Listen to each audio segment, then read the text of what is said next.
एवं सभा में उपस्थित सभी गणमान्य जनों को मेरा प्रणाम। जिस विधानसभा को आचार्य नरेंद्र देव, पंडित गोविंद वल्लभ पंत और चौधरी चरण सिंह जैसे नायकों ने सुशोभित किया, उस देश की सबसे बड़ी विधानसभा को मेरा सादर प्रणाम। मेरा नाम अर्जुन है, कक्षा 12वीं का छात्र हूं। संविधान के 75 वर्षों की यात्रा पर बोलने हेतु तीर्थों के तीर्थराज प्रयाग से आपके समक्ष उपस्थित हूं। यूनिवर्सिटी ऑफ शिकागो के प्रोफेसर टॉम गिन्सबर्ग ने 1789 के बाद लिखे गए 190 संविधानों का अध्ययन किया और पाया कि इन संविधानों का औसत जीवन मात्र 17 वर्ष है। परंतु भारत का संविधान भारत के उत्कृष्ट मानवीय उपादानों का प्रतिनिधित्व करते हुए 75 वर्षों बाद भी आज दृढ़ता के साथ विद्यमान है। यह इसलिए भी क्योंकि भारत का संविधान मात्र 2 वर्ष 11 महीनों के विमर्श से तैयार हुआ एक दस्तावेज नहीं, अपितु 200 वर्षों की सतत साधना से परिणित नवनीत है।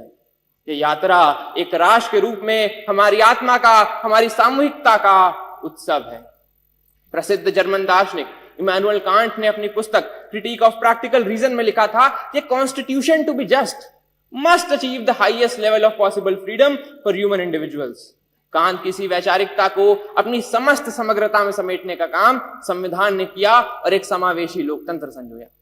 भारत का संविधान सिर्फ इसलिए बड़ा नहीं है क्योंकि इसमें 1.5 लाख शब्द हैं, अपितु इसलिए भी क्योंकि इसके पृष्ठों से महात्मा गांधी के हिंद स्वराज, भगत सिंह के क्रांति, अंबेडकर के सामाजिक न्याय और नेताजी बोस के संप्रभु और सशक्त भारत की आकांक्षाएं भी परिलक्षित होती हैं।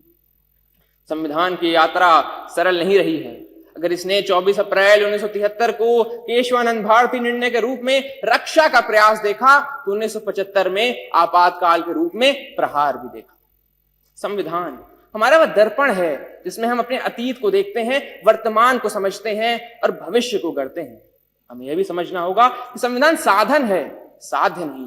हाँ, वो हमें जमीन तैयार करके तो दे सकता है, परंतु उस पर फसल बोने का काम हमारे ही जिम्मे है।